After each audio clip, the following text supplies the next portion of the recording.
Hello everyone, my name is Winston Wu. I'm founder of two movements, Happier Abroad, which is you can find at happierabroad.com, which is about living and dating overseas as a solution to the many toxic problems in America, and also Skepcop, which is at debunkingskeptics.com, which debunks a lot of the fallacies and errors and false claims of the pseudo-skeptic movement. I'll put the links to my site somewhere in the description of this video or whatever. But anyways, today I wanted to talk about Stefan Molyneux. Okay, he's a philosopher with a lot of videos on YouTube and also on his website, which is freedomainradio.com or something like that. And he has a big following, too. So he's, a public figure in the alternative media, kind of like I am. I sort of have I run two movements, and so I sort of have somewhat of a following too. I don't know if it's as big as Stefan's is or not, but because I can't quantify it. But he's a popular philosopher on YouTube with a lot of videos, and if you listen to them, and his videos cover a lot of topics, okay, on a lot of things, and if you listen to him, you'll notice that Stefan Molyneux is a very intelligent person. He is very well read, very knowledgeable. He knows a lot of things, okay, but you also notice several flaws, okay, which is that he's very narrow-minded, and he only thinks with his left brain.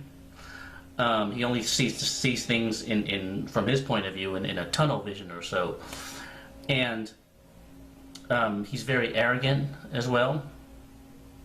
He doesn't consider other people's point of views, and he acts like he's a know-it-all and has this know-it-all personality or whatever. And that's kind of unusual. I mean, that's that's kind of unusual for a philosopher, and I think he's a Canadian. He's not even an American, okay? And it's kind of unusual for a Canadian because, Canadians tend to act more and more modestly than Americans, okay? Acting extremely arrogant is more of an American quality, okay? It's not a typical trait in the rest of the world, okay? In the rest of the world, people are more humble and more modest.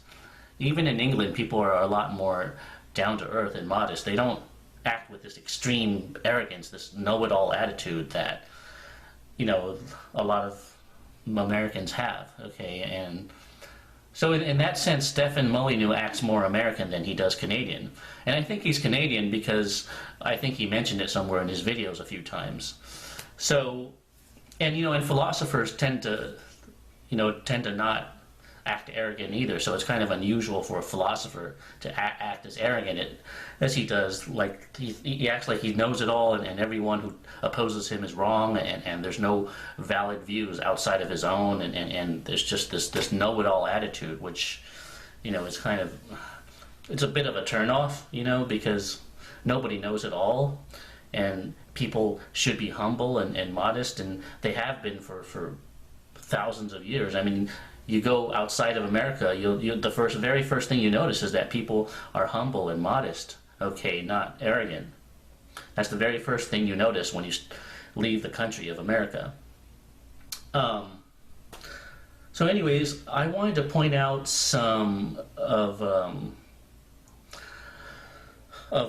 the logic errors and the flaws that Stefan Molyneux makes in a number of categories, okay? And I'll try to write them down and put them, in this video somewhere, maybe at the bottom or in the corner or something. The number of categories which he makes a lot of flaws and logic errors in, and I'll explain them. Okay, the first is religion and metaphysics. Okay, the guy Stefan Molyneux, he basically thinks religion is all false and unnecessary, and that nobody needs it, and that, again, that's a very narrow point of view. It's obvious he's an atheist, And like many atheists, he assumes that if he doesn't need religion, then nobody else should.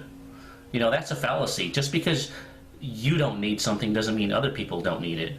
And he says religion is not necessary for morality, that you could be a moral person without religion. Well, maybe that's true for him, okay, and for a lot of atheists, but it doesn't mean it's true for everybody, okay? We tend to have this, it's part of human nature. We tend to have this false assumption, this fallacy, that whatever is true for us is true for everyone, okay? It's a classic fallacy. Everybody makes that sometimes, even I do. And, you know, it's not true, okay? And this is one of his fallacies, where he thinks that if he doesn't need religion, then nobody does. And that's not true. Some people need religion to get by in life. It's a crutch. They need some type of purpose. They need some way of serving God or the divine, okay? And, you know, if you look at studies, I mean, there's some studies in scientific papers that say that belief in God is innate. You know, we're kind of born and hardwired to believe in God. So it's a fundamental nature of humans to believe in the divine, to believe in God, you know. And, you know, I'm not trying to argue whether there is a God or not, okay? That's not what this video is about. I'm just saying that some people have a need to believe in God, in the divine, and I mean, they just need something to live for. They need something to look up to. They need a purpose. They need to worship something, okay, outside of themselves, okay? And I guess some people do and some don't, okay? But the problem with Stefan Molyneux and people like him is he assumes that because he doesn't, then everybody doesn't. You know, that's a obvious fallacy that he makes, okay? Another fallacy he makes about religion is he assumes it's all false. He assumes the spirit world, all the basis of the religion, the spirituality, even metaphysics is all false. None of it exists. It's all untrue. It's all superstition. But he doesn't have a basis for that. I mean, he's almost like the extreme polar end, the extreme polar opposite, I mean, of a Christian fundamentalist, in that he assumes that he assumes a bunch of givens, you know, like religion is all false, and he doesn't have to prove that or explain it. It just is. I mean, it's kind of the extreme opposite of a Christian who says, oh, the Bible is the Word of God, and that's a universal fact. Everybody knows it. And they act like it's a fact, like 2 + 2 = 4 is a fact. You know, and that's not true, you know. I can give many valid arguments why the Bible is not perfect and it's not infallible, and you know, and why there's many ways of interpreting it, you know.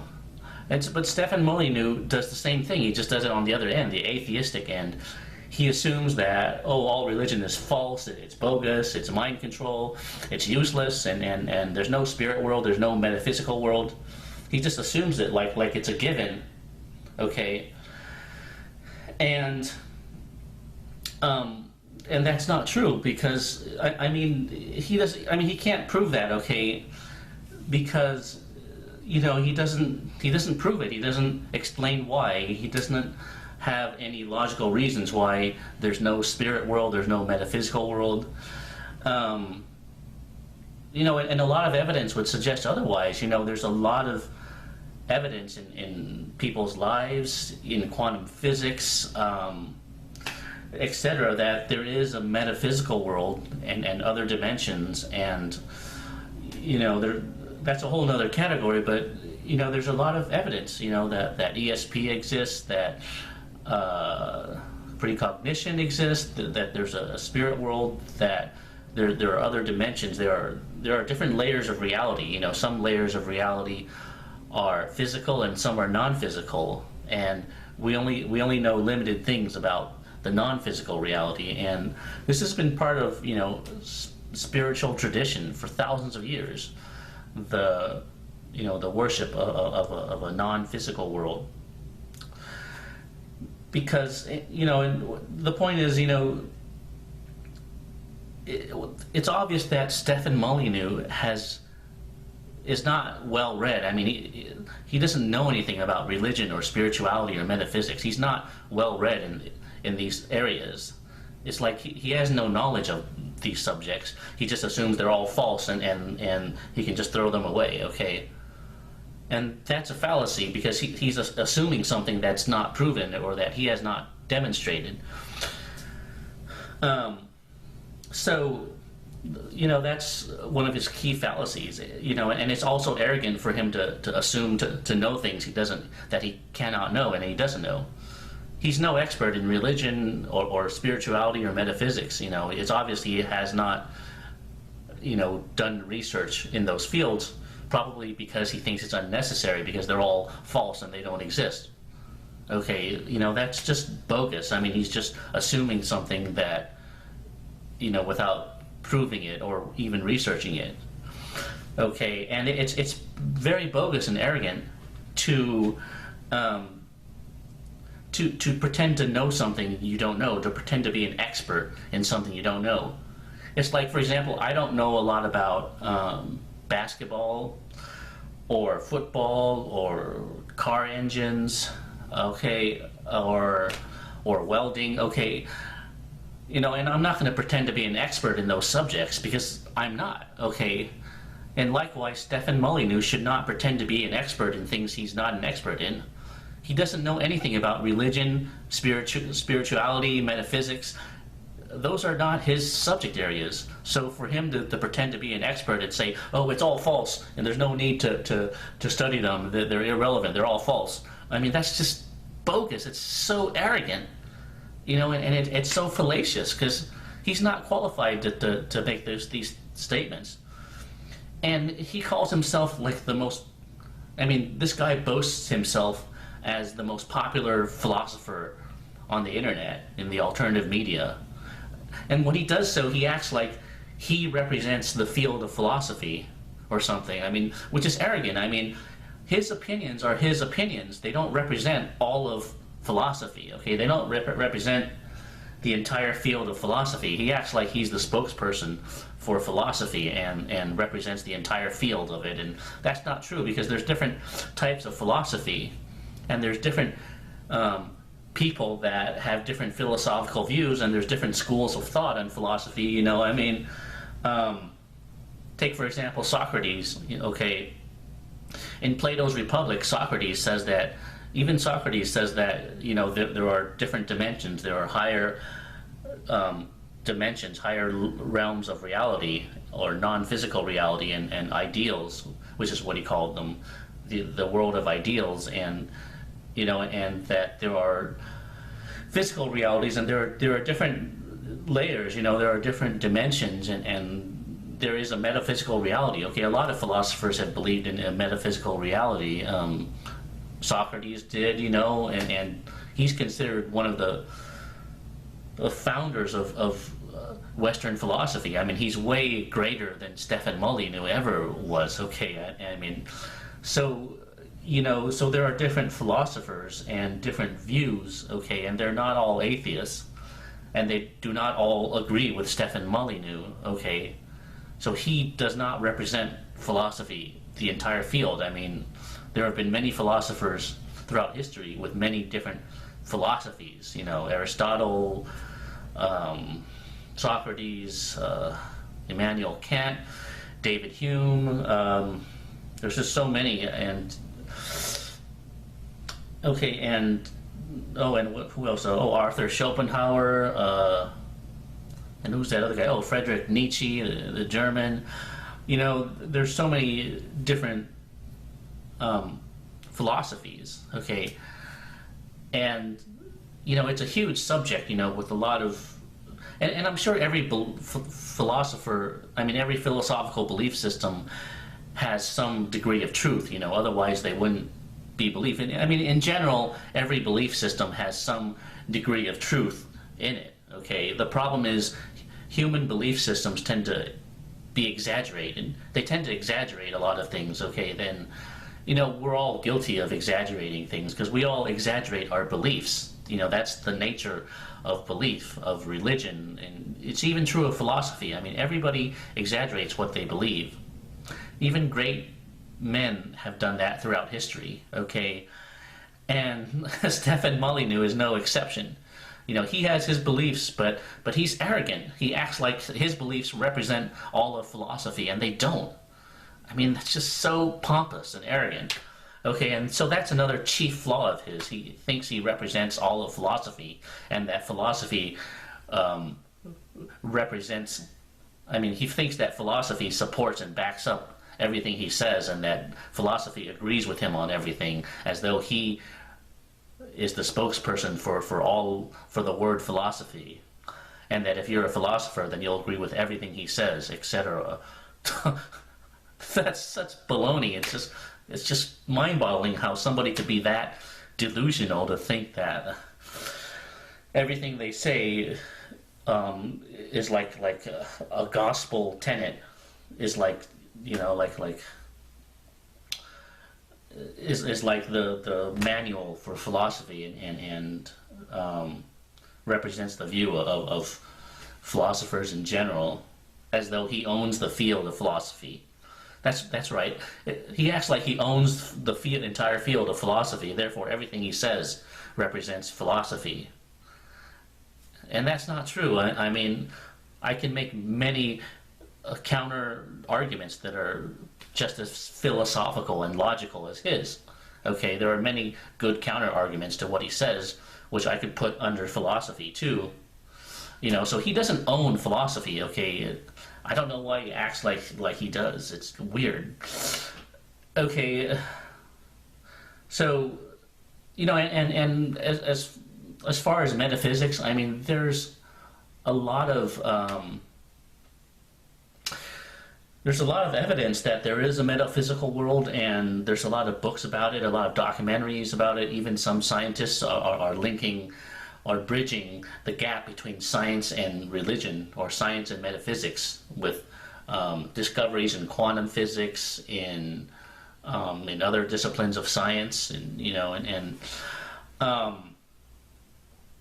so there is a lot of evidence for a metaphysical world, and science is beginning to slowly accept that, okay? And it doesn't look like Stefan Molyneux knows anything about it. He doesn't keep up with it.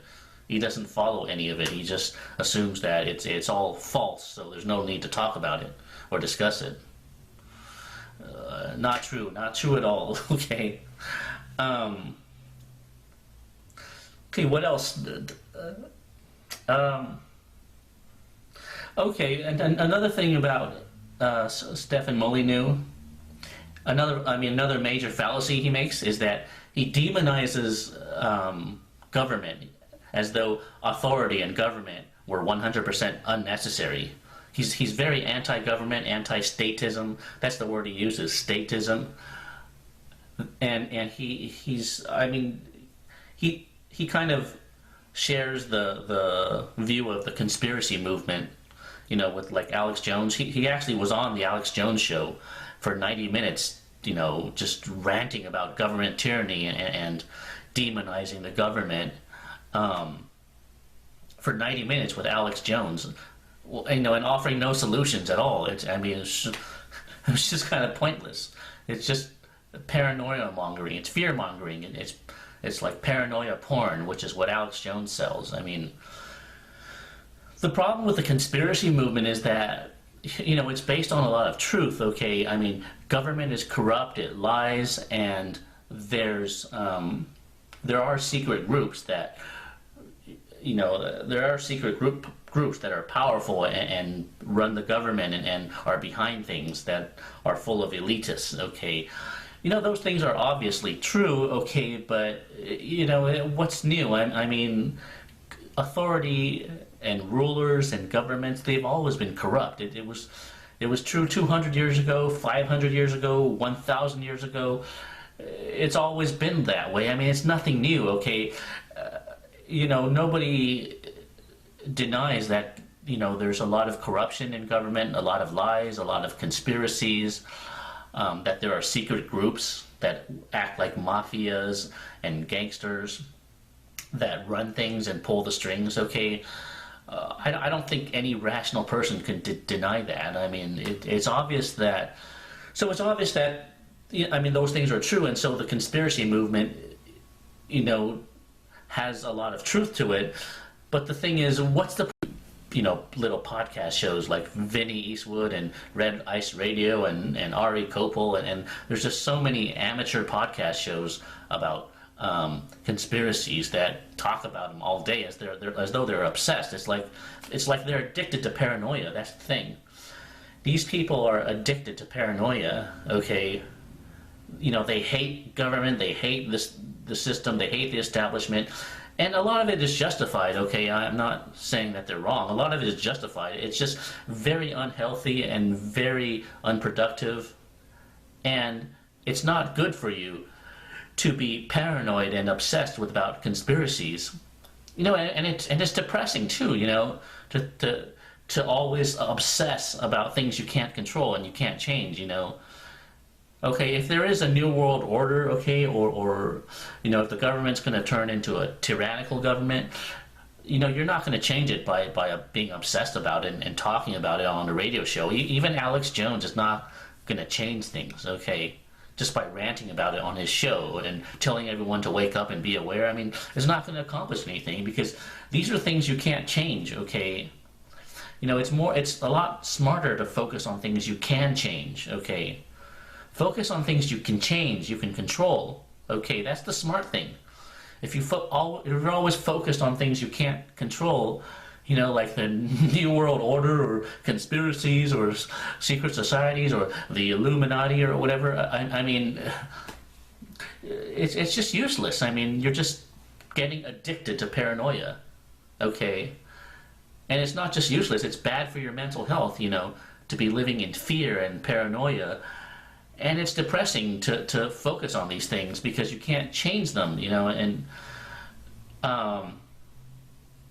you know, why not focus on things you can change? You know, some of my friends have told me that. Yeah, I mean, I find the conspiracy movement very entertaining, I'll admit. I mean, a lot of the things they say are interesting and fascinating and just very entertaining. Okay, there's a lot of stuff in the conspiracy movement that's entertaining. But, you know, but if you become addicted to it, just like anything, if you become obsessed with it or addicted to it, it's not good for you, okay? And that's true of anything, you know. I mean, I know conspiracies are real and they're a part of life, you know, but, you know, being obsessed with them is a waste of time. It's bad for your mental health. It's depressing. You know, it's much better and smarter to focus on things you can control and change, like your life, you know, your health, your happiness, you know, going overseas to a country where the society is friendlier and saner and much more positive than America, which is totally fear-based, okay? There's a lot of things you can do, you know. There are things you can control in life and there are things you can't control. And it's better to focus on things you can control, okay? It's much smarter, more productive. So that's the main problem with the conspiracy movement, is that it's too fear-based, too paranoia-based, and it's useless to obsess with it, and it's not healthy for you. And plus it exaggerates a lot. You know, if you listen to Alex Jones, for example, I mean, there's truth in what he says, you know, but it's obvious from the way he talks, it's just exaggerated. I mean, why should I be obsessed all the time with government tyranny or with the New World Order? I mean, look around me. I'm in this room.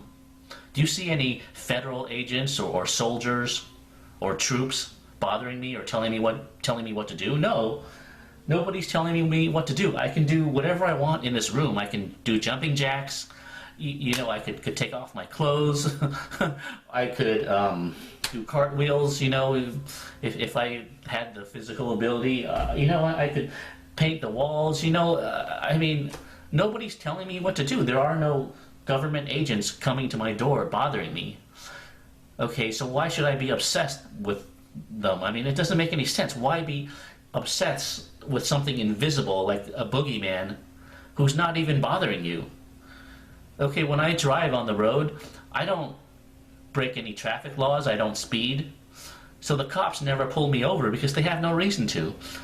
The police do not bother me. I don't break laws or do anything illegal. So the government doesn't bother me, the police doesn't bother me. I do not have federal agents or cops coming to my door telling me what to do. So, you know, in that sense, I am basically free. I'm free to do this video right now. I'm free to sit in this room. Nobody's telling me what to do. So why should I be obsessed with the government or the New World Order? I mean, why should I be obsessed about something invisible that I can't see or touch and that is not bothering me? It doesn't make any sense. Okay, I mean, these movements are just delusional and stupid, and unhealthy. I mean, and these conspiracy movements are mostly in America. Have you noticed they're not? You go to Europe, people aren't interested in the New World Order or the conspiracy movement because they know it's not healthy. In Europe, people are health conscious. They don't put a ton of processed ingredients in food. They don't put GMOs in food. I mean, they're not crazy. In European cultures, the society is much more sane, and the people are much more sane and more down to earth and more modest and more real. And they know better than to be obsessed with conspiracies and be paranoid about them because it's not healthy. Health conscious people like in Europe know that it's not good for you. So of course the movement is not that popular there. And also, people have better quality lives. They have better quality friends, social life, and Europe is much more fun. There's social connection. There's a positive social atmosphere. When you go out, you meet people.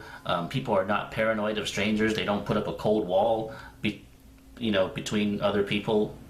And so, of course, there's no need for a conspiracy movement in Europe or Latin America. I mean, everyone knows there's corruption in government and lies and conspiracies, but there's no point in obsessing with them like they do in America, like they do in the conspiracy subculture. I'm talking about the people that listen to Alex Jones and David Icke and all these people, all those conspiracy people on the internet and the YouTube and the truth movement and the 9/11 truth movement and all that stuff. It's mostly an American thing because Americans are insane.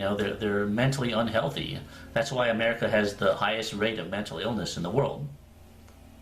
Anyways, getting back to Stefan Molyneux, I've gone off on a tangent. Sorry about that. Getting back to Stefan Molyneux, he's so anti-government and anti-statism that it clouds his judgment. Okay. The thing is, he does not acknowledge all the positive things about the government. Okay, the government is not 100% evil and it's not 100% useless. Okay, like he says. Okay, government, has done good things as well and necessary things. For example, the seatbelt laws in America. They've saved a lot of people's lives. If everyone didn't wear seatbelts, there would be a lot more fatalities. A lot more people would die in car accidents than they do now. So seatbelt laws have saved lives, okay? And, the speed limits on the road, that saves lives too. Imagine if there were no speed limits on the road, okay? Every single asshole would be driving 90 miles an hour on the local road and just, be hitting people and just, be having fun. What Stefan Molyneux doesn't understand is all the evil is not in government and authority. There's a lot of nasty assholes, out in the general public, okay? And if there were no laws, they would commit crimes. They could, drive a car at 80 miles an hour on the local road and hit people and without laws, without government, what would prevent that,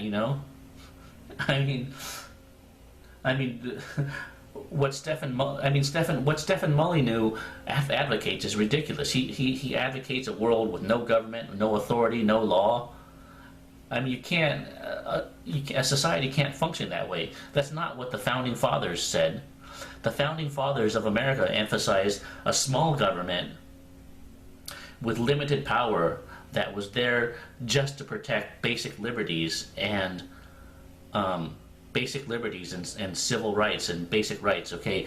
That's what they emphasize. A small government that only protects your liberties. Okay. That's what the founding fathers of the U.S. wanted. They never said that there should be no government and no laws and zero authority. Okay, I mean, Stefan Molyneux is deluded to think that that's a good thing. I mean, we're lucky that someone like him is not running the world, because he's not realistic or practical in his ideas. Okay, I mean, he has this idea of a utopia, of a free world with no authority, no government, no laws, as if everybody is so angelic and so innocent, and everything would be great if there was no authority. I mean, reality doesn't work that way, okay? And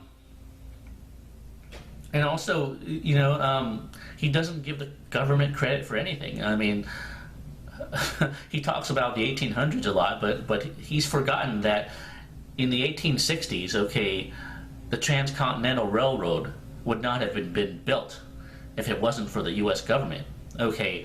Because, I mean, the Transcontinental Railroad was such a risky project that no private corporation wanted to take the risk of building it and shouldering the weight. So the federal government had to step in and subsidize the Transcontinental Railroad, you know, and it was only then that two corporations, the Central Pacific and the Union Pacific or something, was able to build two transcontinental railroad lines across America. Okay, and that was in the 1860s, and if it wasn't for the federal government subsidizing it, it wouldn't have happened.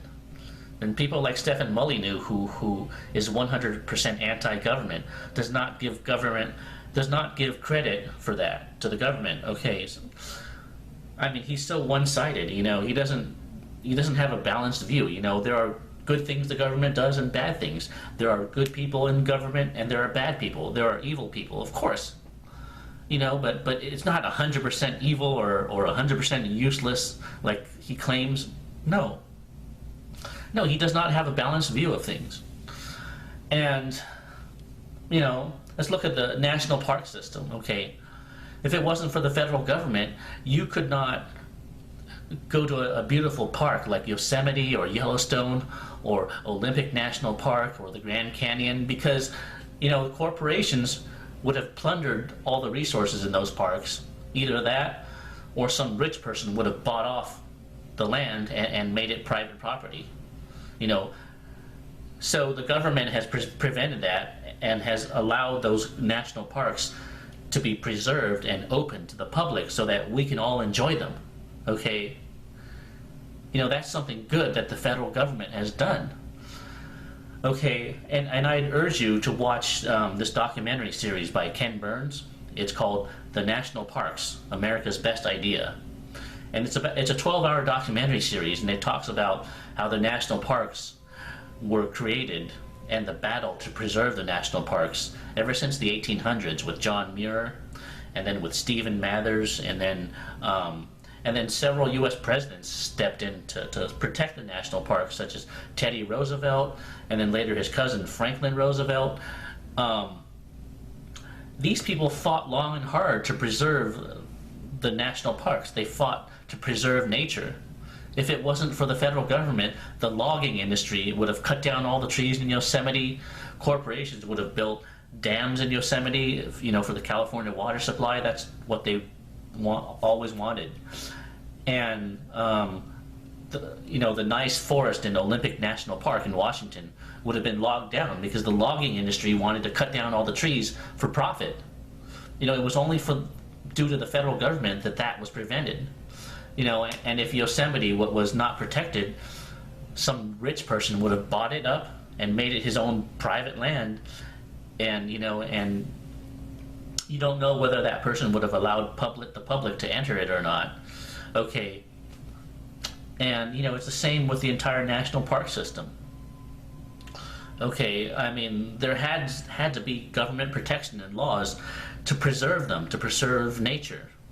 You know, otherwise, without nature, you can't, you know, have a refreshing spiritual experience out in nature without the national parks being protected. okay, because there's a lot of people that want to exploit them and use their resources for profit. There's these historical Indian ruins, for example, at Mesa Verde National Park in Colorado, okay? I mean, before the government protected Mesa Verde, which is a complex of Indian ruins, American Indian ruins in Colorado, okay? Before the government protected that place, people were looting it and selling. They were stealing Indian artifacts and selling them, okay? And so they desecrated that to a point. And so if there was no federal government and no protection, no authority, people would just loot these places, and desecrate them and plunder them and trash them, okay? People would destroy the national parks. They would destroy all the beautiful nature in America that's, been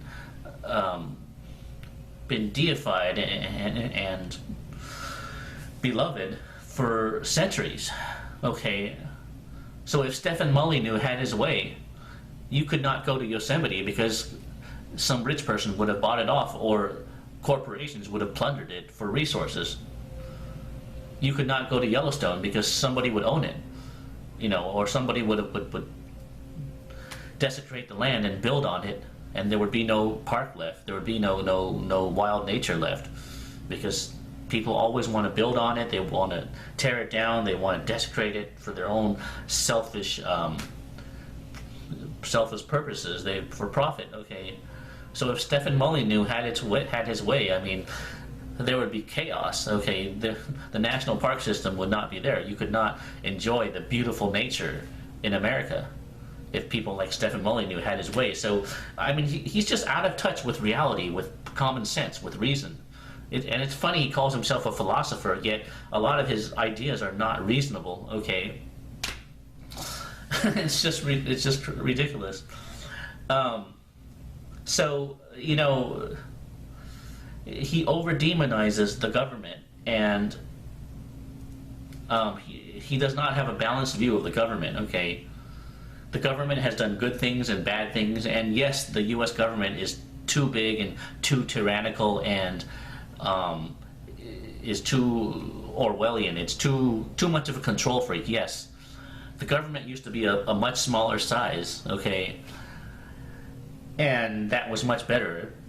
There's more freedom when government is smaller. I agree with Stefan Molyneux on that and a lot of things, okay, but he's too one-sided. He does not give the government credit for things that he should give it credit for, okay. So yeah, I mean, his views are just imbalanced, okay? You need to have balance in your views. I mean, extreme beliefs are never good. They're never accurate. They're never realistic when you have extreme beliefs or views. Okay, so government was another thing, and another thing, another mistake he's made that I've noticed is that when he talks about the problems in America, okay, all the crazy toxic problems and the mental health industry and the craziness and the toxicity of society, okay,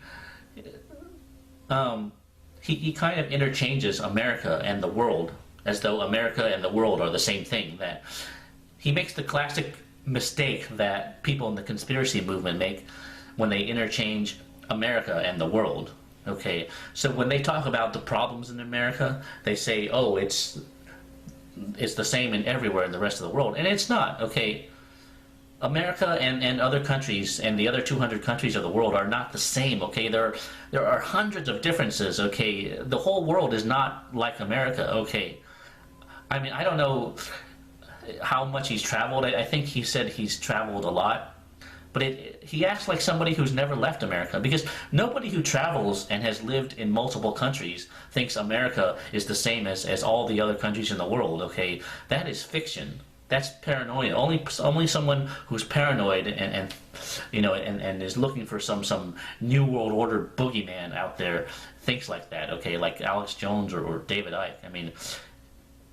I mean, every single person I know that travels a lot and lives in different countries, they know that other countries are very different than America. That they're a lot more sane, more friendly, more down to earth. So America's problems are not the false assumptions, okay? One is that America is the world, and therefore everything in America is also true of the world. So all of America's problems are the problems of the world. That's not true, okay? And he also assumes that America represents the world, so everything in America is true of the whole world, and you know that's not true either. So he interchanges America. Every time he says America, he also says the world, as though the world is America. I mean, he acts like an ignorant American who's never left the country. Okay, but I can tell you, I can guarantee you, you know, as a very aware traveler, that when you leave America, the very first thing you notice is that people are a lot more humble, they're a lot more real, they're a lot more down to earth. Okay. And, you know, that's true in pretty much any other country outside America. People are not arrogant and fake and toxic like in America, okay? See, America is a very fake culture and a very fake society, okay? Everything is fake in every category. The people of America are fake. The way they act is very artificial and plastic, very inauthentic. The culture is fake. It's based on hype, illusion, and lies, and baloney, and bullshit, and fakeness, illusion, artificiality. Okay, that's why people who are deep thinkers don't usually like America, because everything is built on phoniness and fakeness. Okay, so the people are fake, the culture is fake, the food is fake. You know, it's American food has too much processed ingredients, and I think that's why American people are fake, because you know you are what you eat. So if you are always consuming processed ingredients and you know which is fake food, then you become fake. So, you know, if the food is fake, then the people become fake, because you are what you eat. So I think the fake food, you know, with all the processed ingredients, has something to do with American people being fake. Okay, America is a very synthetic society, very artificial, not natural or authentic.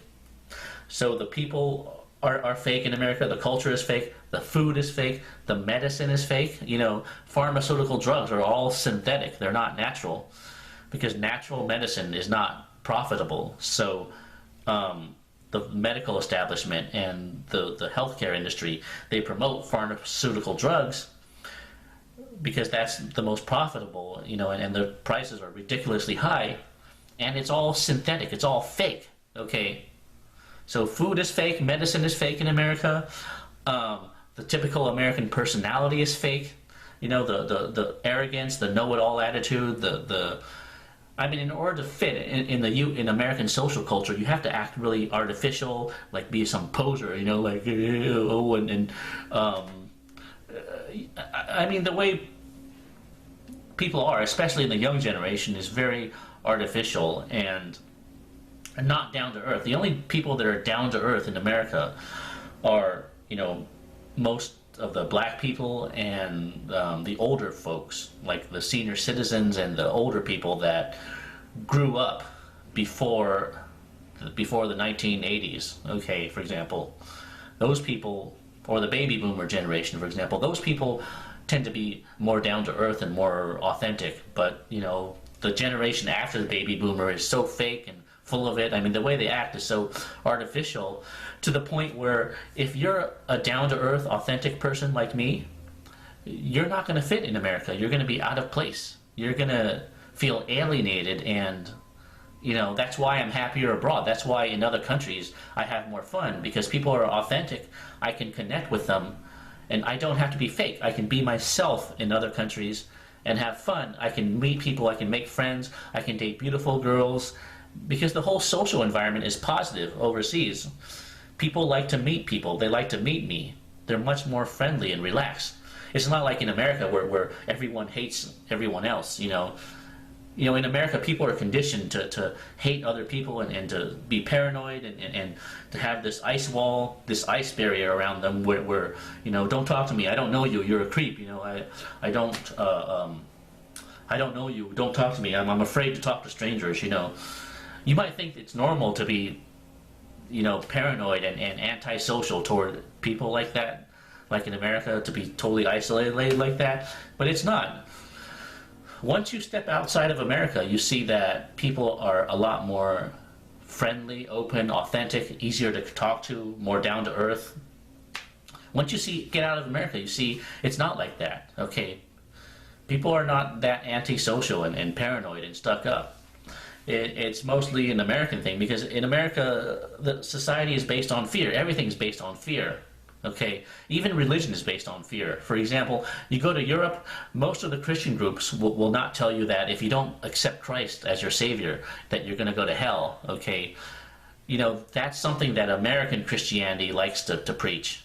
Most Protestant Christian American groups will teach that if you don't believe in Christ and accept Him as your Savior, that you're going to hell. Okay, that is mostly an American thing, because the Christian, you go to Europe, the Christian groups there, even the Protestant ones, most of the denominations there do not generally teach that a person goes to hell if they don't believe in Jesus, okay, or in Christianity. That is mostly an American thing, because everything in America is based on fear, even religion. Okay, American Christianity tells you you're going to go to hell if you don't believe in Jesus. So even religion is based on fear in America. Okay. And so yeah, I mean, you get out of America, everything is a lot more authentic, not as fake, you know. What else? So in America, the people are fake, the culture is fake, the food is fake, the medicine is fake, and even the economic system is fake. You know, we have a fiat currency in America where the Federal Reserve prints dollars out of nothing. It's backed by nothing. It's the money is printed out of thin air, and it doesn't have any value except for the government telling you that it has value. So, you know, everything is fake in America. You know, the culture is, the people, the food, the medicine, the economic system, the money system. It's like fakeness is in all aspects of American life. Nothing is authentic. Nothing is artificial. Even houses, you know, like the one I'm in now, are kind of fake in that modern houses are not built with good quality materials. I mean, they're built with this plaster and this, you know, cheap wood and plaster, okay? They're not built with strong, durable materials like houses are in other countries. Okay, they're not built to last, okay? So, yeah, I mean... Oh, and also, of course, you know, movies, TV shows, the media, you know, that's fake too, you know. So everything is fake in America. It's not authentic. The people are fake, the culture are fake, food is fake, medicine is fake, the financial system is fake, and the movies and TV shows are fake, you know. The way, you know, today's movies are all CGI. There's no character or plot. You know, a long time ago, the movies and TV shows were higher quality in America. They were more wholesome. But now they're trash. You know, it's just CGI, cheap humor, bad characters with no soul and no heart and no authenticity. So everything in every category is fake in America, okay? You go to other countries, you'll see that everything is a lot more authentic, at least in comparison. So it's not true that America and every other country is the same, okay? That's a huge fallacy, okay, that's people like Stefan Molyneux makes and people in the conspiracy movement make. It's not true, okay? I swear it, okay? Guaranteed, it's not true that everything is the same everywhere, okay? I mean, it's not true that America is the world, okay, and everything in America is the same everywhere. No. You go to Europe, for example, you'll see that the food is more natural and wholesome. You don't have to go to an organic, expensive health food store in Europe, because the food, the normal mainstream food, is already organic and healthy and natural, okay? In other countries, people don't put so much processed ingredients like they do in America. You go to, Asian countries like China or Taiwan or Japan or Korea, you'll see everyone is really thin. It's really skinny, very thin. People are not obese, okay? That's an American problem. Obesity is an American problem. You go to Europe, especially Eastern Europe or Asia or Russia, you'll see that people are healthier. They're thinner. They're not obese, okay? Their food is more natural. They don't put so much processed ingredients in it, okay? I mean, America is crazy, to make everything so artificial, to put so many poisonous processed ingredients in food. America is an upside down country, okay? Everything is the opposite of how it should be in America, okay? Everything is flipped, is inverted, okay? Black is white and white is black. Good is bad and bad is good. Everything is the opposite of how it should be in America. That's what makes it so insane. And that's why you should get out of America if you want a happy, healthy life. It's a no-brainer, okay? America is a sinking ship, okay? And when you're on a sinking ship like the Titanic, what's the first thing you think of? Obviously to get off the sinking ship, right? Of course. Nobody wants to stay on a sinking ship. You get off of it. So why do people like Stefan Molyneux and the conspiracy movement, why do they miss that? They think that, in order to solve the problems in America, you have to stay in America and try to change things, which is stupid because you can't change society. You can't change things. You can't change the government. You can't change the ruling elite. You can't change the environment, okay? All you can do is go to another society that's healthier and happier and that is more compatible with you, okay? That makes sense. That's something you can change. It's a lot easier to just buy a plane ticket, okay, than it's a lot easier to buy a plane ticket and get out of America to a healthier, friendlier, saner country, to a better country, than it is to try to stay in America and try to change everything. You're not going to do that. That's futile, okay? And so for people like Stefan Molyneux to suggest that the solution to all the problems in America is to stay in America is stupid, because it's futile. You're wasting your time and your energy. There's a lot of American expats. Right now, there's like 6 million Americans that live overseas. Do you think that, they're obviously happier living overseas in other countries. Do you think they would be happier coming back here and ranting all day about America's problems like Stefan Molyneux and Alex Jones does? No, of course not. For example, go to Thailand. There's a lot of American expats in Thailand, okay, that live there and have a better life. They eat healthier. They have a lower cost of living. They're able to date beautiful women. They're able to marry beautiful women. Those American expats in Thailand, why don't you go up to them and ask them, are you happier there, or should you come back to America and rant about the government all day like Stefan Molyneux does? Hell no, of course they'd rather stay there and have a happier life than come back here and rant all day in futility. Because you're not going to change things, okay? You're not going to change society or government, okay? History shows that a society and a government naturally goes in cycles, okay? It goes in up and down cycles, okay? And, you can't really do much to change things. And even if you could change things in society, okay, the opposing forces in society would just change it all back, okay?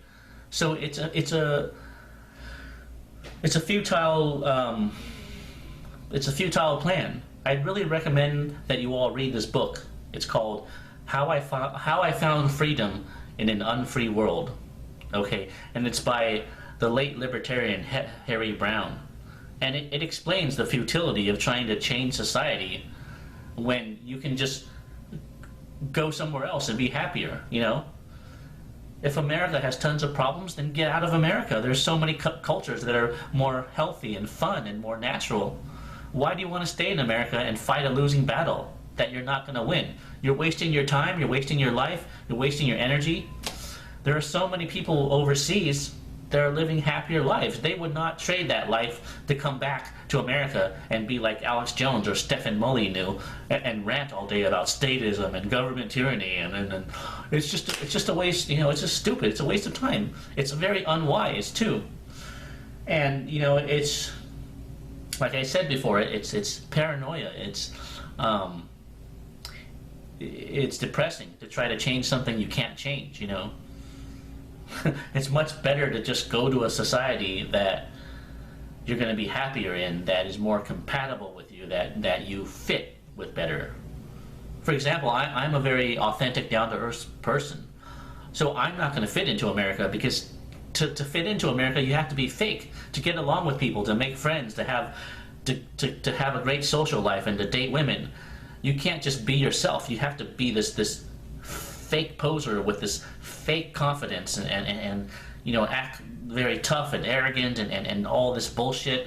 If you're authentic and down to earth and real and yourself, it's not going to fit into America. I mean, you're not going to thrive in America, because America is not built on authenticity.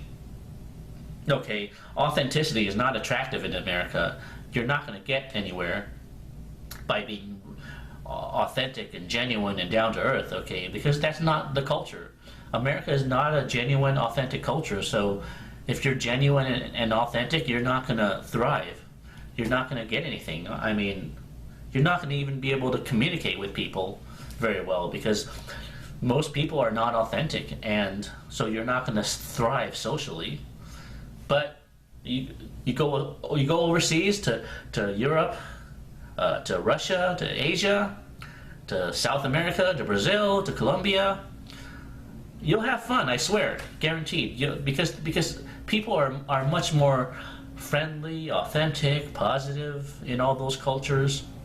You'll fit in. I have been to about 12 countries, and when I go outside of America, I always have a better time. I always have a greater time. I'm able to meet people. I can connect with people. You don't have to be part of a clique to meet people like you do in America.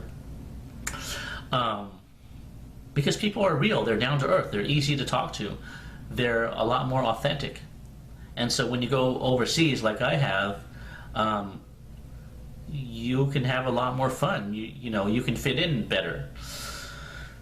So that's an example, and if you want some proof of this, go to my website at happierabroad.com. Okay, on my website, there's a lot of content, videos, testimonials, photos, podcasts, videos, a big forum.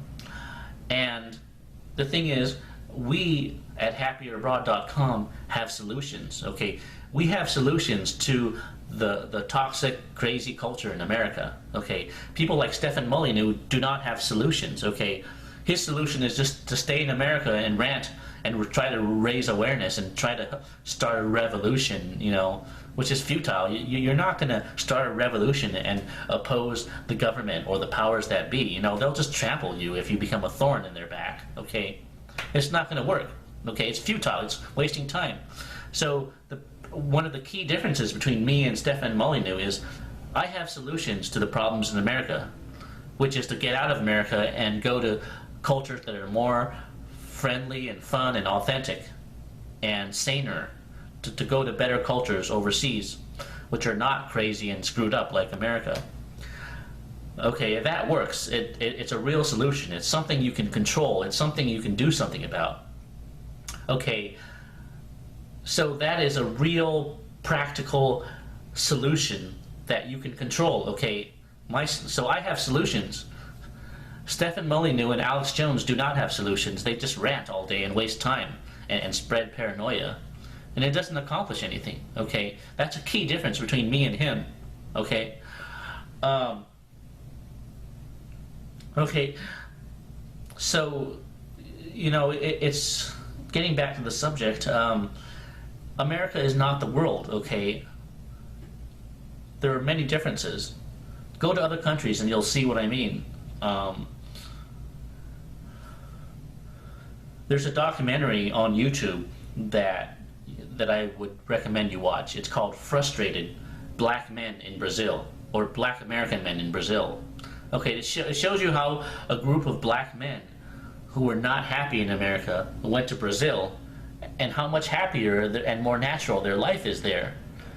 And you can see it from their own words and their own and from the video. It's a great documentary. It's just a great example of how changing the location you're in can make you happier and healthier and better. It's not true that you have to stay in America. There's this false assumption in America that no matter how bad things get, you have to stay in America, and that all problems in America must have solutions in America. That's a false assumption. Okay, the false assumption is all the problems in America must be solved within America, never without. Okay, people like Stefan Molyneux assume that, and Alex Jones assumes that, even David Icke assumes that. Almost everyone in the conspiracy movement assumed that. In America, stay on the Titanic. You have to stay on the Titanic and try to prevent it from sinking. That's futile, of course, but that's how they think.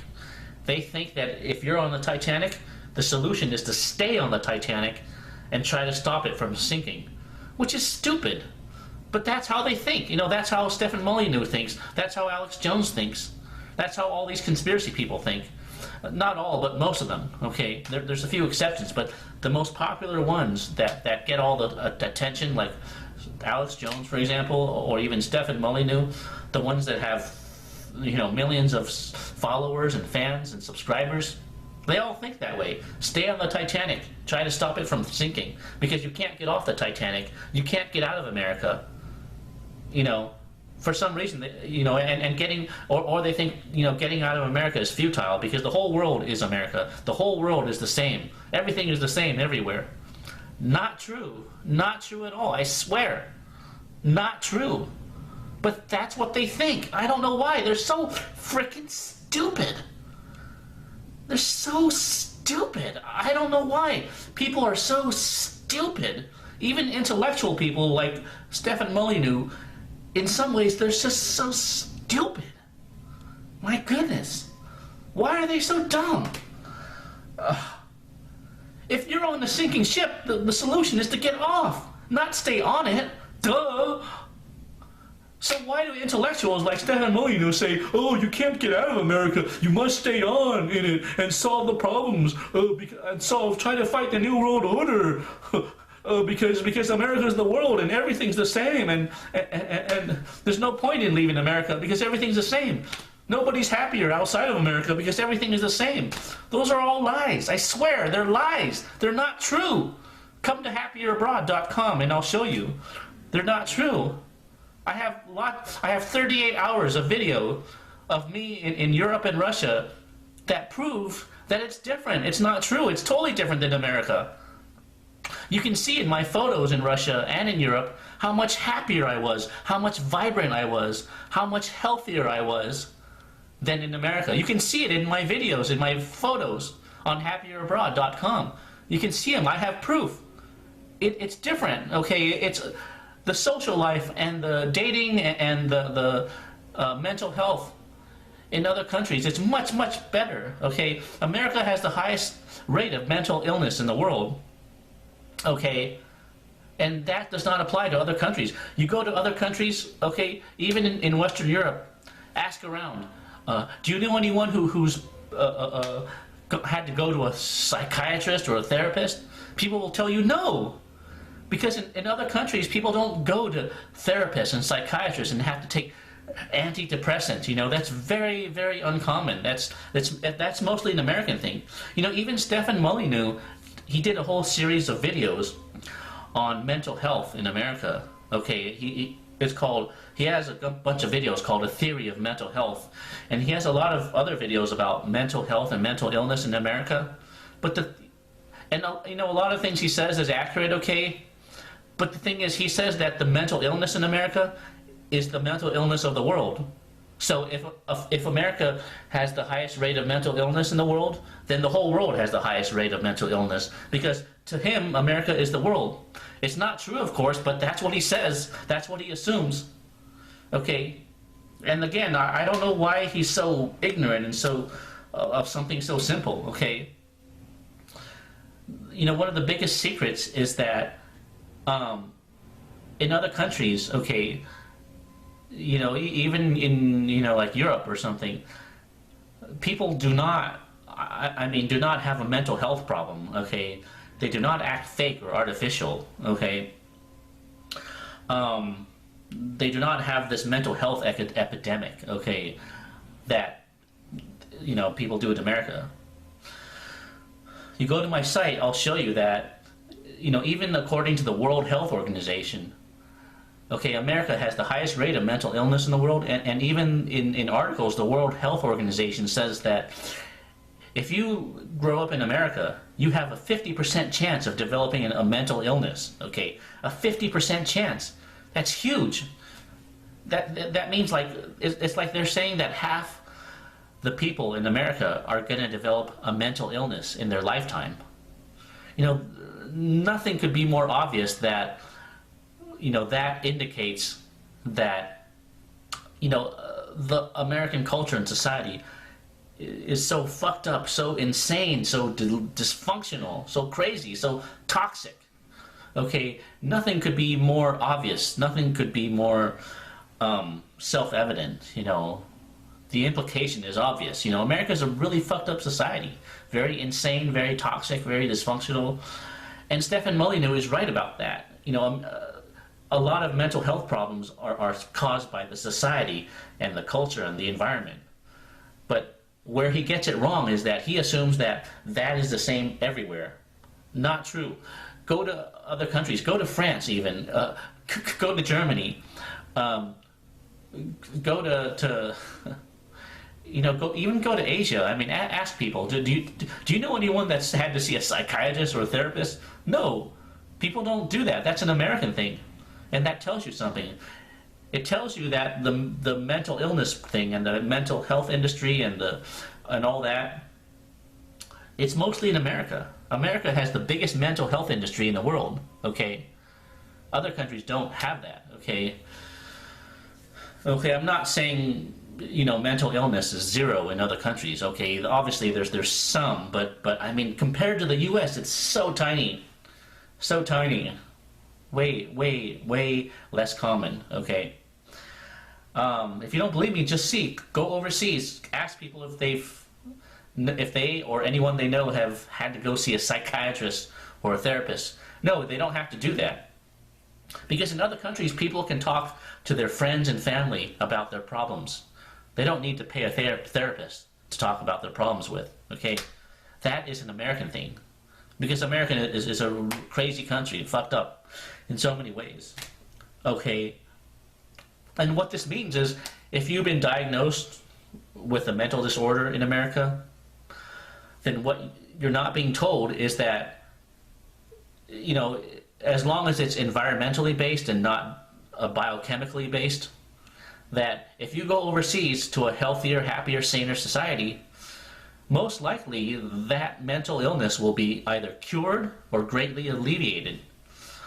When I was in high school, I had mental problems, in America too, and OCD and all that stuff. But, I took a year off of high school because I couldn't tolerate it. I went to Taiwan, and I was in a much more friendly and environment where people were not persecuting me and bullying me all the time like in America.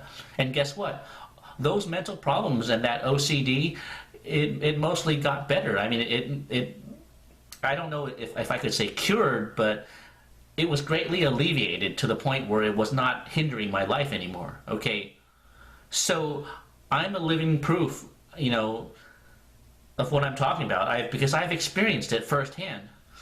If you have mental problems or depression or mental illness or whatever, and you've been diagnosed with that, okay, get out of America and you'll see that your condition will improve a lot. Almost guaranteed, it depends, of course, as long as it's not biochemically based. If it's environmentally based, then, you can solve this mental problem by going overseas to a healthier, saner, friendlier society. Okay? That works. I know from experience, first-hand experience. And that's one of the biggest mental health secrets that you're not being told in America. Stefan Molyneux will not tell you this either because he doesn't know this. He thinks America and the world are the same, and they're not. Okay. Um, so that, I would say, is one of the biggest secrets, the biggest solutions to mental illness in America. That if you get out of the country, your problem will be greatly improved, possibly cured, or at least greatly alleviated once you get out of the toxic, insane environment of America. That's a mental health secret and a solution that you will not hear in America, because there's no profit in telling you something like that. A psychiatrist makes money by dispensing drugs, okay? A psychiatrist does not make money when he tells you to get out of America and solve your problems, okay? There's no profit in that, okay? So a psychiatrist is not going to tell you that, okay? You know, and like I said earlier, the food overseas is a lot healthier and doesn't have, it's a lot more natural without processed ingredients. So if you're overweight and you want to lose weight, you can go overseas and lose weight too, okay? And that's a great dieting secret. But again, you're not going to hear that in America because there's no profit in telling people to go overseas to lose weight. The nutrition industry and the dieting industry in America do not make money, okay, by telling people to go overseas and lose weight by eating healthier food in Europe or something, okay? That is a solution and a secret that works, okay? But you're not going to be told that in America because there's no profit in that. No one makes money. You know, the dieting industry doesn't make money, the nutrition industry doesn't make money. And plus, they all have this false assumption that every problem in America must be solved in America, okay? They all have that assumption. And, you know, I know, and you know, if you're smart, you know that it's not true. But that's the assumption. Everyone assumes that. All problems in America must be solved in America. You can't solve them overseas. That's the assumption. Stefan Molyneux makes that assumption too.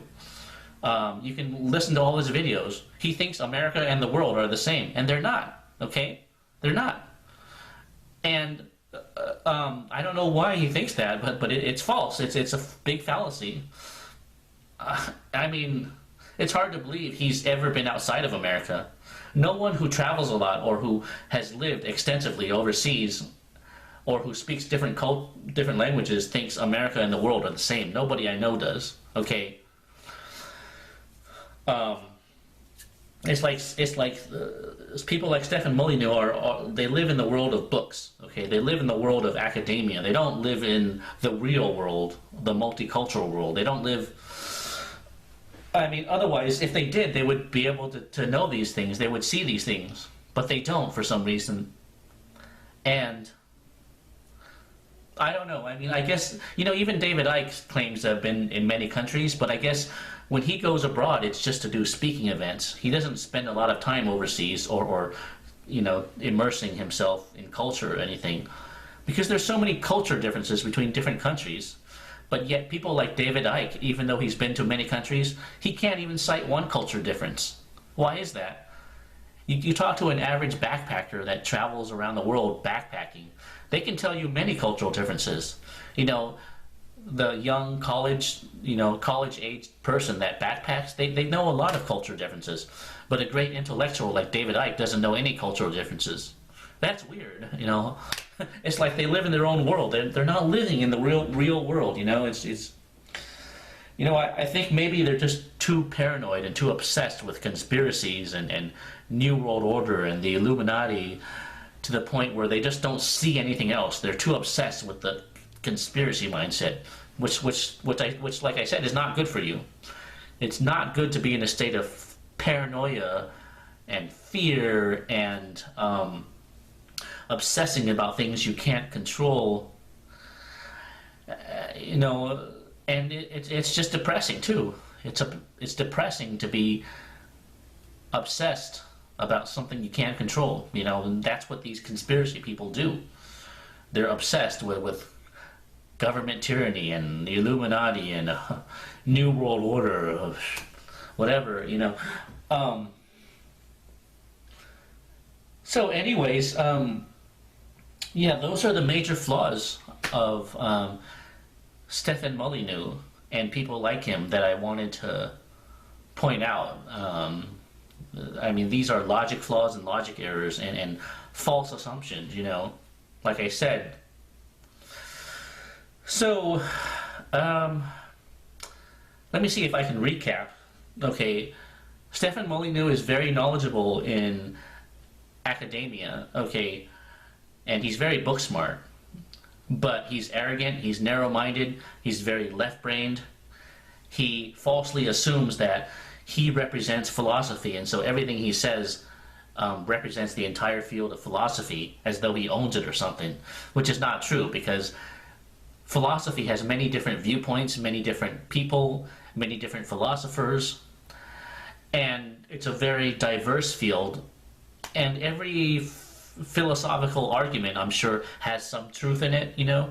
Even Stefan Molyneux' arguments have truth in it, you know. He says a lot of things that are true, but he overgeneralizes and does not see the other side. You know, for example, he does not see the good things that the U.S. government has done, such as preserving the national park system so that people can enjoy it. Otherwise, you could not go to Yellowstone and see all the rich beauty and nature that it has, or Yosemite, you know, or the Grand Canyon, or Olympic National Park, or Mount Rainier. So the U.S. government does some good things, you know, and you know, the Social Security system has helped a lot of seniors, and also the New Deal that was set up by Franklin Roosevelt. Okay, I mean, that has resulted in a lot of social benefits too. Of course, you can always find flaws and negative things in these things. Of course, nothing's perfect, but people have benefited in, you know, by things like that. And the seatbelt laws in America, they saved lives, because there would be a lot more fatalities and deaths. I mean, there would be a lot more deaths in accidents if there were no seatbelt laws. So they do save lives. So the U.S. government has done good things, and some degree of authority is necessary. Okay, you can't have zero authority, you know. Otherwise, somebody could just, you know, drive 80 miles an hour and hit you on the street and then drive away and do a hit and run. And who's to stop him? Because there's no authority. Okay, there's a lot of assholes and pricks out there and scumbags. You can't just let them do what they want. Okay, there has to be some consequence, you know. You know, and you know, you know, what if somebody, you know, goes on a shooting rampage or something, you know, or what if, you know, someone's carrying a gun and you get into an argument with them and they lose their temper and then they take out the gun and shoot you, you know? Why would you want that risk? Okay. I mean, people like Stefan Molyneux are opposed to gun control, but if you go to Europe, for example, people don't carry guns, but the government is not tyrannical. Okay, it's still a lot more free than America. There's a lot more freedoms in Europe than in America. I mean, it's not tyrannical, really. I mean, you know, people from England have told me that English cops traditionally don't even carry guns. I don't know if that's true now, but traditionally they don't carry guns. So, you know, if the people don't have guns and the cops don't have guns, I mean, isn't that the best solution? When I was in Latvia and Lithuania, I noticed that the police there don't carry guns either. You know, they just walk around and are friendly to people. They don't need to carry guns. So, you know, why do Americans do it? I mean, why are Americans so obsessed with guns? I mean, see that documentary by Michael Moore, what was it called, Bowling for Columbine? You'll see how crazy Americans are about guns. You know, it's not as necessary as they think, you know. In Europe, people don't have guns, yet the government is not tyrannical. It's very free. You can do what you want. You can be wild. You know, you can have fun. There's no political correctness. Okay. There's not all these paranoid social rules like there is in America. You know, so I don't know. I mean, people like Stefan Molyneux. Okay, getting back to the summary. I mean, you know, they're right about a lot of things, but they're wrong about a lot of things, and they're very narrow-minded, very one-sided in their views. Anyways, to recap, okay, he doesn't know anything about religion or metaphysics or spirituality, so he, you know, it's pompous of him to deny it all, you know, as though they don't exist. And his views do not represent all of philosophy, okay? Philosophy is a big field, okay? He does not represent the entire field. He does not own philosophy, okay? Any more than I do, okay? I mean, Stefan Molyneux has his philosophy. I have mine, okay? You know, my philosophy is mine, his is his. The difference is he's pompous enough to think that his philosophy represents all of philosophy, and that's not true, okay? I mean, there's a lot of inaccuracies in his statements, too. And he's too arrogant, you know. Religion is not all useless, you know. There is some basis to it. There's a collective need in the human psyche for religion. You know, if you study mythology, you know, like the works of Joseph Campbell, you'll see that humans have a need for mythology and connecting to the divine. You know, they have a place in our culture, in our consciousness. You know, you can study the great psychologists like Carl Jung. You know, none of those were atheists, okay? Carl Jung was not an atheist. I mean, he believed in a metaphysical, spiritual world. And he knew that myths were important. You know, the collective unconscious, the collective psyche. Those things are part of human nature, the human existence, okay? And, you know, they have a place, they have value. They're not 100% useless like Stefan Molyneux claims. Okay, so, you know, and he's no expert in religion or metaphysics or spirituality. He is not well read in any of these subjects, so he is not qualified to comment on them, and he does not have a right to dismiss them any more than I have a right to pretend to know something I don't, or to dismiss something I have not studied, okay? If I have not researched something and I don't understand something, I don't have a right to dismiss it or to pretend to be a know-it-all about it, okay? What's annoying is people like Stefan Molyneux have that know-it-all attitude, and they don't know it all. They don't have a right to act like a know-it-all, okay? If I was really an expert in something, you know, I would have a right to be a little arrogant about it because I know what I'm talking about, but if I don't, then I should not, okay? And what else? Oh, and, you know, and of course Stefan makes that classic mistake that mainstream Americans make, lumping in America with the rest of the world, which, you know, I've just explained for a long time why that's not true, and I've given so many examples. Yeah, the rest of the world is not fake. I mean, he talks about the culture and society in America being inauthentic. And that's true, but he claims the inauthenticity is everywhere and that every country has it and it's the same in the whole world. And that's not true. Other countries are a lot more authentic, a lot more down to earth. People are more real, okay? They're a lot more humble. They're a lot more genuine, for sure. You know, go to other countries and you'll see. So, you know, a lot of these are mostly American problems. They're not in the whole world, okay? Okay, well, I guess I've said all I've had to say about this. Sorry I've gone on a tangent, and a lot of the stuff I said was kind of long-winded and maybe repetitive, you know, but you know, I did not organize this video really well. I just had a lot of things to say, and, you know, I just decided to wing it, you know, because, you know, there's only so much time you can do to organize something. So I hope that I've enlightened you and shown you where people like Stefan Molyneux are wrong and where their fallacies and errors are. And I hope that you can see, you know, where his faults are and where his flaws are.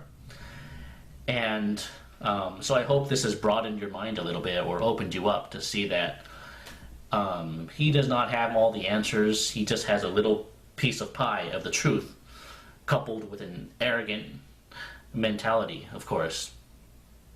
And that's what he is. He's a book smart person who's very arrogant, who thinks he knows it all but doesn't. And he makes a lot of false assumptions and fallacies. And I've pointed out a lot of them today. So I hope you think about it and research it. And please visit my site, happierabroad.com. I have a lot of podcasts too. Not as many as he does, but at least my podcasts have solutions. He doesn't. So listen to my podcast at happierabroad.com. That's HAPPIER abroad.com. And also visit my other site, debunkingskeptics.com. I have a lot of articles and essays and a treatise against the pseudo-skeptic atheist beliefs that Stefan Molyneux have. I have a lot of good arguments against that, so visit that too. I'll put both the links to them in the description box, in the description section of this video, so you can click on them. And when I edit this video, I'll also try to put it, either at the bottom, like a caption, or maybe scrolling somewhere or whatever. I mean, I'm not a really experienced video editor, so this is all kind of new to me. But I'll try to find a way or something. But I'm just an open-minded person that speaks the truth. And I'm a philosopher too. I'm very philosophical, just like Stefan Molyneux is. But I think I have a much broader view of the world than he does. Okay, and don't just take my word for it. Read my articles and my blog and my essays and my books on happierabroad.com, and listen to my podcasts, and then you be the judge. Okay, I don't want to make any bogus claims, and I don't want to act arrogant or anything. Okay, but read my essays and listen to my podcasts. Read the material on my website, my videos, photos. I got a lot of content. And then you decide who makes more sense, me or someone like Stefan Molyneux. I mean, you be the judge, okay? Think for yourself. Don't believe what anyone says, okay? Just examine my evidence, examine my arguments, examine my points, and you'll decide. I believe that truth is self-evident, okay? Truth does not have to be proven, because it's self-evident, and eventually, if you're a truth seeker, you'll find the truth. Because the truth tends to speak for itself, okay? So it's not something I need to prove or something. I mean, it speaks for itself, and if you are seeking the truth, you'll find it, okay? What I'm telling you is just another piece of the pie, okay? There's a lot of pieces of the pie, and this is just some of it. So I hope I've given you something to think about, something to research. And please come to my site. I have a lot of material, interesting, unique material for you that other sites do not have and will not tell you. And I mean, I have, like I told you before, I have solutions to a lot of problems in America, real solutions that work. And if you come to my website and click on the Big Secrets tab, the 12 Big Secrets that you won't hear in America, if you go to that page and others, you'll see a lot of secrets. You'll learn about these secrets and solutions that I have that other people don't have. And so it makes my website unique, okay? Because I have real solutions that work, that are realistic, that you can control, okay? That you can change, okay? I talk about things you can control and you can change, okay? And so my solutions are more realistic. I have real solutions. The New Age movement, the conspiracy movement, the self-help movement, the Stefan Molyneux movement, those movements don't have solutions. They just fill your head with conspiracies and New Age ideas and positive thinking and all that bullcrap. I mean, it doesn't solve anything, okay? Okay, I don't have all the answers. I'm not a know-it-all, but I do have real solutions to the problems in America, and I'd like you to consider them And so if you come to my website, read what I have to say, read why my solutions work and what they are, you'll see that they make sense, okay? I make sense. My solutions make sense, okay? They're real. There's something you can change, you can control, okay? The conspiracy stuff is not something you can control, okay? You can't change.